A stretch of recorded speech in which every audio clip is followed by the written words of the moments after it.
The B-52 Stratofortress is more than an aircraft. It is a symbol of endurance, deterrence, and American military reach. Conceived in the early Cold War, when the United States needed a bomber capable of delivering nuclear weapons deep into Soviet territory, the B-52 became the embodiment of strategic air power. First flown in 1952, its immense wingspan, 8 engines, and ability to carry 70,000 pounds of ordnance made it a marvel of engineering. With aerial refueling, its range became virtually unlimited, allowing it to strike anywhere on Earth. This capability turned the bomber into a cornerstone of nuclear deterrence, ensuring that any attack on the United States would be met with devastating retaliation. In this way, the B-52 was not just a machine, but a psychological weapon, keeping the Cold War cold. Yet the Stratofortress was never confined to nuclear missions. In Vietnam, it became infamous for carpet bombing campaigns that reshaped landscapes and shattered enemy morale.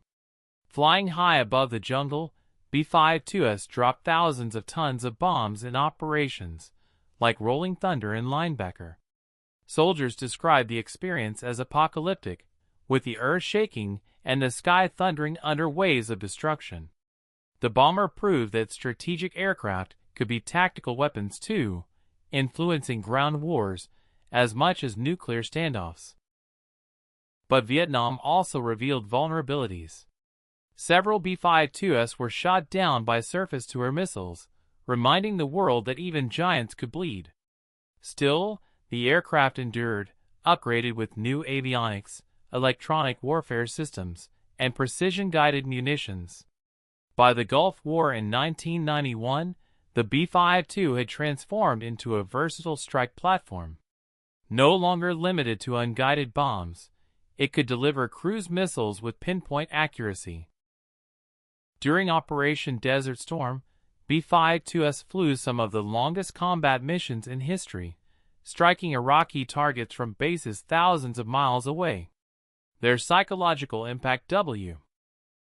Imagine the roar of 8 engines tearing through the night sky, a shadow stretching wider than a football field, a machine older than most of the pilots who fly it. This is the B-52 Stratofortress, a bomber born in the crucible of the Cold War yet still commanding the skies today. For more than 70 years, this giant has carried the weight of deterrence, the burden of war, and the reputation of being the aircraft that simply refuses to die. Its story is not just about steel and firepower, but about survival, adaptation, and the enduring psychology of power. When the B-52 first took flight in 1952, the world was trembling under the threat of nuclear confrontation. The United States needed a weapon that could reach the Soviet Union from across oceans, carrying bombs that could level cities. Boeing delivered a design that was both elegant and terrifying. Swept wings stretching nearly 50 meters, 8 turbojet engines, and a payload capacity unmatched by any bomber of its time. With aerial refueling, its range became limitless. The message was clear: America could strike anywhere, anytime. The Stratofortress was not just a bomber. It was a symbol of mutually assured destruction, a flying reminder that nuclear war would mean no winners. But the B-52's legend was forged not only in deterrence, but in combat. In Vietnam, the bomber descended from its strategic pedestal to unleash devastation on the battlefield. Carpet bombing campaigns turned jungles into wastelands, shaking the earth and crushing morale. Soldiers described the sky itself as collapsing when the B-52s arrived. Yet Vietnam also exposed the bomber's vulnerability. Surface-to-air missiles claimed several aircraft, proving that even giants could be hunted. Still, the Stratofortress endured, upgraded and modernized, refusing to fade into history. By the time of the Gulf War in 1991, the B-52 had reinvented itself. No longer just a blunt instrument of destruction, it had become a precision strike platform. The B-52 Stratofortress is not simply an aircraft, it is a legend carved into the skies.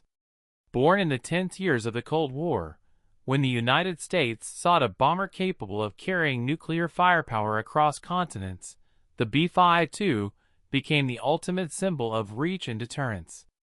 First flown in 1952, its vast wingspan, 8 engines, and ability to haul 70,000 pounds of weapons made it a marvel of its age. With aerial refueling, its range stretched to the ends of the earth. This was not just a machine of war, but a psychological weapon, a reminder to adversaries that America could strike anywhere, at any time. For decades, its presence alone helped keep the Cold War from turning hot.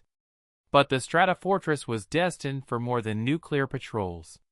In Vietnam, it descended from its strategic role to unleash devastation on the battlefield. Carpet bombing campaigns turned jungles into wastelands, shaking the earth and crushing morale. Soldiers described the sky itself collapsing when the B-52s arrived. Yet the war also revealed its vulnerability. Surface-to-air missiles claimed several bombers, proving that even giants could fall. Still, the B-52 endured, upgraded with new avionics, electronic warfare systems, and precision-guided munitions, refusing to fade into history. By the Gulf War in 1991, the Stratofortress had reinvented itself. No longer just a blunt instrument, it had become a precision strike platform. Armed with cruise missiles, it could hit targets with surgical accuracy from thousands of miles away. During Desert Storm, B-52s flew missions lasting more than 30 hours, striking deep into Iraqi territory. The psychological effect was immense. Iraqi soldiers often surrendered at the mere sound of its engines, knowing resistance was futile. The bomber had become a legend not only for its firepower, but for the fear it inspired. In the wars of the 21st century, the Stratofortress proved once again that age was no barrier to really. In the skies above Venezuela, a new signal pulses across the geopolitical radar. It's not just the roar of jet engines or the thunder of bombs. It's the echo of Moscow's reach, reverberating through Latin America. The aircraft in question, the Sukhoi Su-30 Mk2.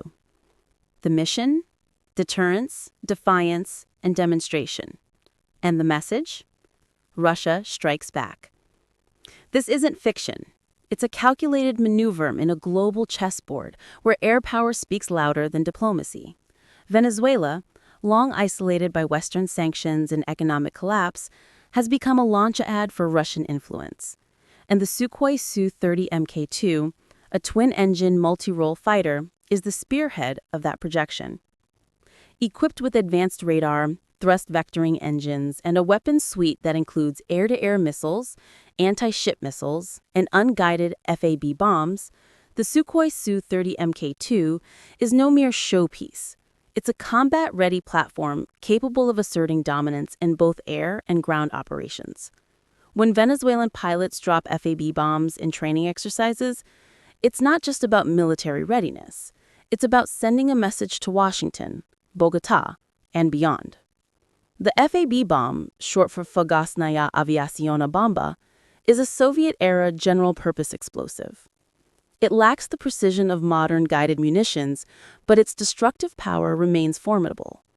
Dropping FABs in live-fire drills is a psychological maneuver as much as a tactical one. It says, we are armed, we are trained, and we are not alone. Russia's involvement in Venezuela is not new. Since the early 2000s, Moscow has supplied Caracas with military hardware, technical advisors, and strategic support. The Sukhoi Su-30 Mk2 deal was a landmark moment, signaling a shift away from Western suppliers and toward a